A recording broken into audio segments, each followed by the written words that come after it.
Big Pharma continues to come under fire for contributing to the opioid crisis across the nation. One person who worked in the pharmaceutical industry is Bruce Boise before losing his job for being a whistleblower. But he spent some time over the next 17 years working with the U.S. Department of Justice against his former employer, Cephalon Teva. He tells his story in his new book, Cold Comfort. One man struggled to stop the illegal marketing of powerful opioid drugs and save lives. And he joins us now to discuss this further. Thank you again for joining us. Thanks, Stephanie. Thanks for having me. Can you give us more insight into your book and your life as a whistleblower? It was quite a journey. It lasted 14 years as a whistleblower. And it really wasn't something that I had planned on doing. I was just trying to make sure that patients weren't going to get hurt by the illegal off-label promotion by the company. And tell us about what you believe are inappropriate relationships and interactions between Big Pharma, the legal system, and medical community, and how this contributed to the opioid crisis. What occurred was that the company I was working for wound up promoting the products, all their drugs actually, off-label. And it was not indicated by the FDA. An on-label indication would have been fine. Even an off-label indication by a physician is legal. But the company promoting off-label, other indications were unlawful. And obviously you can get into real trouble with fentanyl products like that. And fentanyl is one of those leading the drug crisis, the opioid crisis across the nation. How did Cephalon Teva's off-label marketing of its drugs lead to the nation's increase in opioid addiction and overdose deaths? Tell us more about what you saw there. What was going on was that Actique was the fentanyl product, and that the product was being promoted off-label for low back pain and migraine patients.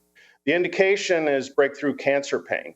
So most of the time, the fentanyl product, Actique, was to be prescribed for cancer patients, and some of those cancer patients were terminally ill.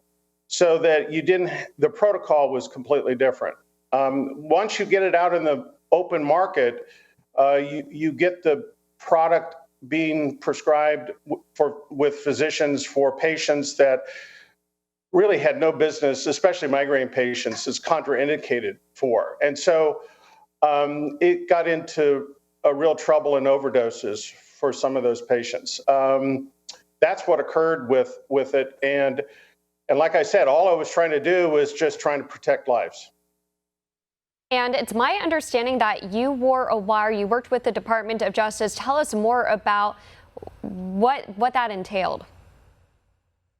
It was sort of interesting. I got in touch with an FBI agent, and basically I was going to wind up turning over documentation of the off-label promotion by the company, and the FBI agent got a hold of the FDA, and they asked me to wear a wire once my documentation was turned over.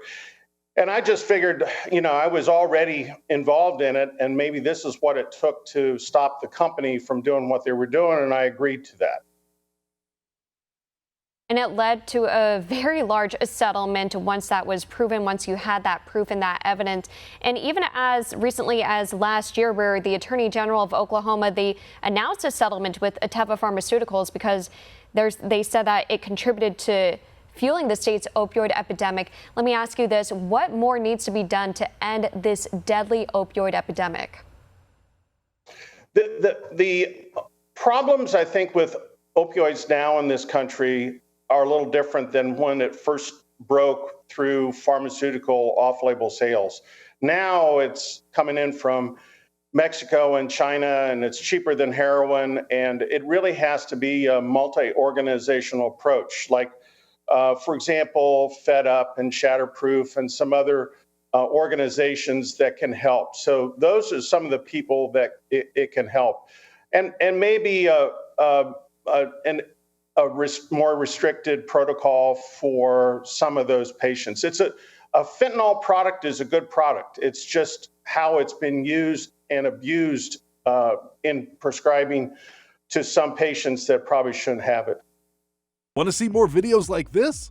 Click on the link below and subscribe to One American News on YouTube, and call your cable provider and kindly demand that One American News is added to your lineup.